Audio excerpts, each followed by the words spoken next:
नमस्कार, कैसे हैं सब। आई होप आप बहुत अच्छे होंगे। दोस्तों, क्या आप मोबाइल खरीदने की सोच रहे हैं? तो अगर आप सोच रहे हैं तो बहुत अच्छी बात है, क्योंकि सोचने से कुछ पैसा खर्चा नहीं होता है। दोस्तों, अगर आप मोबाइल खरीदने की सोच रहे हैं तो सबसे पहले हम लोगों का दिमाग में एक सवाल चलते रहता है कि कितना जीबी रैम वाला लेना मेरे लिए एक बेस्ट है, या कितना जीबी रैम वाला स्मार्टफोन मुझे लेना चाहिए। दोस्तों, आज इस वीडियो के अंदर में मैं आप लोगों को पूरी सिंपली तरीके से समझाने वाला हूं कि कितना जीबी रैम वाला मोबाइल आप लोगों के लिए बेस्ट होने वाला है, या कितना जीबी रैम वाला स्मार्टफोन आप लोगों को लेना चाहिए। आज इस वीडियो के अंदर में पूरी सिंपली तरीके से बताया गया है। तो दोस्तों, वीडियो को पूरी एंड तक देखना ना भूलें, क्योंकि आज इस वीडियो के अंदर में आप लोगों को मोबाइल के बारे में बहुत सारे जानकारियाँ दिए गए हैं। तो दोस्तों, चलिए अभी शुरू करते हैं।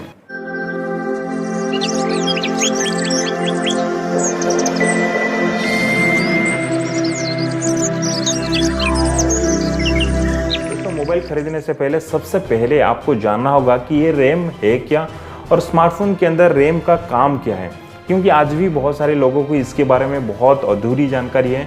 तो अगर आप आज इस वीडियो को पूरी ध्यान से देख लेते हैं तो आपको पूरी समझ में आ जाएगा कि ये रैम होता क्या है और रैम का स्मार्टफोन के अंदर काम क्या करता है। दोस्तों, चलिए सबसे पहले जान लेते हैं कि रैम है क्या। रैम का फुल फॉर्म है रैंडम एक्सेस मेमोरी, शॉर्ट में उसको रैम कहते हैं। दोस्तों, अगर हम सिंपली और आसान शब्द में कहें तो रैम को टेम्पररी स्टोरेज मेमोरी भी कहा जाता है। दोस्तों, अभी आपको पता चल गया होगा कि रैम है क्या। अभी हम लोग चलिए जानते हैं कि रैम स्मार्टफोन के अंदर काम क्या करता है।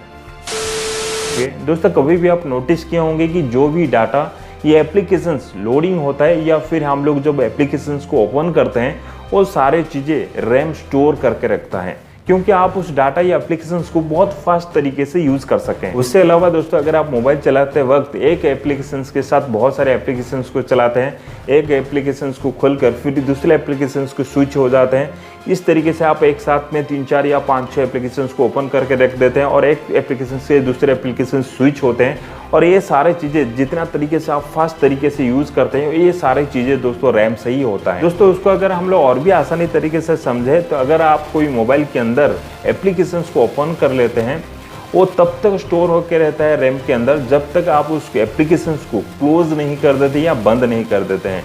मतलब दोस्तों, अगर आप एक एप्लीकेशंस को ओपन कर लिए, ओपन कर लेने का मतलब है दोस्तों आप उस एप्लीकेशंस को लेकर रैम में स्टोर कर दिए। वो तब तक रैम स्टोर करके रखता है जब तक आप उस एप्लीकेशंस को क्लोज नहीं कर देते हैं, या फिर बंद नहीं कर देते हैं, या फिर मोबाइल को रिस्टार्ट नहीं कर देते हैं। तो दोस्तों, रैम के अंदर जो भी डाटा या एप्लीकेशन स्टोर होकर रहता है वो टेम्पररी के लिए स्टोर होकर रहता है। इसलिए दोस्तों रैम को टेम्पररी स्टोरेज मेमोरी कहा जाता है। दोस्तों, थोड़ा सा अगर हम लोग पहले ज़माने की फ्लैशबैक में चला जाएं तो उस समय जब पहले नया नया मोबाइल स्टार्टिंग हुआ था या प्रोड्यूस हुआ था, तो उस समय 128 MB स्टार्टिंग में, उसके बाद जब समय बदलता गया उसके बाद धीरे धीरे 512 MB तक आया, उसके बाद 1 GB तक आकर मोबाइल पहुंचा, या मतलब प्रोड्यूस किया गया कंपनियों के द्वारा। तब उस समय की जो एप्लीकेशंस बहुत लाइट वेट था। अगर आप दोस्तों उस समय 1 GB रैम वाला स्मार्टफोन खरीदते थे तो उस समय उस ज़माने में उन लोगों के लिए बेस्ट था, क्योंकि उस समय जो एप्लीकेशंस बहुत लाइट वेट था, इसलिए 1 GB रैम वाला मोबाइल उन लोगों के लिए स्मार्टफोन बेस्ट था दोस्तों। लेकिन दोस्तों, जैसे जैसे समय बदलता गया वैसा में नया नया बहुत सारे टेक्नोलॉजी आने लगा, और वैसा में हर एक एप्लीकेशंस का जो वेट बहुत हैवी होने लगा। पहले टाइम में दोस्तों जो एप्लीकेशंस 1 MB में मिलता था, आज की डेट में वो एप्लीकेशंस 500 MB में मिलता है। लेकिन दोस्तों, अगर हम लोग बात कर हर एक एप्लीकेशंस की, ऐसा बहुत सारे एप्लीकेशंस है जो 500 MB से लेकर 2 GB तक हो चुका है। मतलब दोस्तों बहुत वेट हैवी हो चुका है।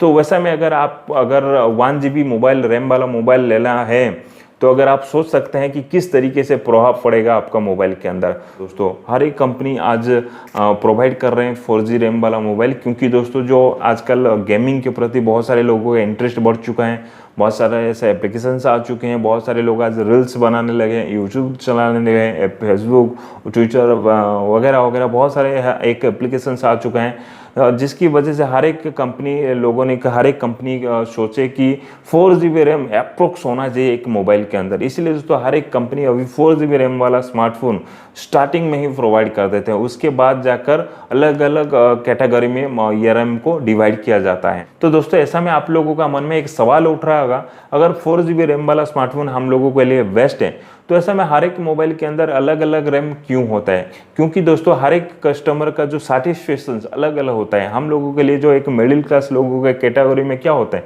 कि 5000 से 10000 के अंदर बजट, अगर एक हाई थोड़ा सा अगर ऊपर जाए तो 10000 से 20000 या 20000 से 30000, और 30000 से जो ऊपर हो गए लोग वो तो हायर क्लास में चला जाता है। मतलब दोस्तों हर एक कैटेगरी के लिए इसलिए रैम को भी डिवाइड किया गया है।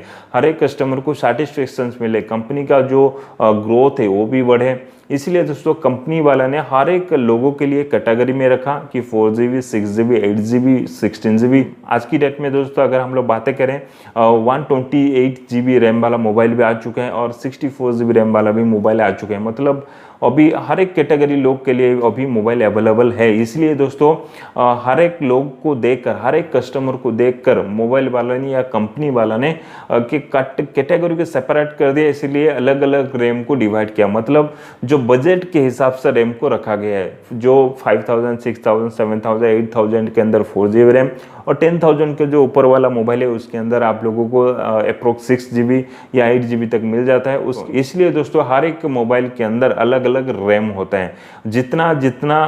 जिसका मोबाइल में जितना ज़्यादा रैम है उसका उतना प्राइस होती है। दोस्तों अगर हम लोग मिडिल क्लास के लोग हैं तो इसीलिए अप्रोक्स आप लोगों को 4GB रैम वाला लेना चाहिए। इसके लिए दोस्तों आप लोगों को एक हैवी GB रैम वाला मोबाइल चाहिए जो ज़रूरत पड़ेगा, क्योंकि अगर आप एक कम GB रैम वाला मोबाइल लेते हैं, अगर आप उसके अंदर में सारे एप्लीकेशंस को इंस्टॉल कर देते हैं, फिर बाद में आप लोगों का मोबाइल हैंग होगा और आप लोगों का दिमाग भी फिर ख़राब होगा।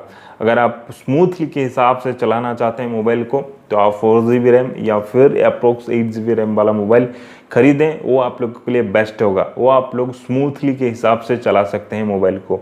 दोस्तों आई होप आप लोगों को इस वीडियो से कुछ सीख मिली होगी। अगर दोस्तों सीख मिली है तो वीडियो को लाइक करें, शेयर करें, कमेंट करना ना भूलें। अगर आप चैनल पर नए हैं चैनल को सब्सक्राइब कर लेने के बाद बेल नोटिफिकेशन को ऑन करना ना भूलें। दोस्तों आज के लिए इतना ही, टिल देन बाय बाय। उससे पहले मैं दोबारा बोल देना चाहूँगा, अगर आपका आज की डेट में मोबाइल खरीदना चाहते हैं तो 4GB रैम, 8GB रैम वाला मोबाइल खरीदें।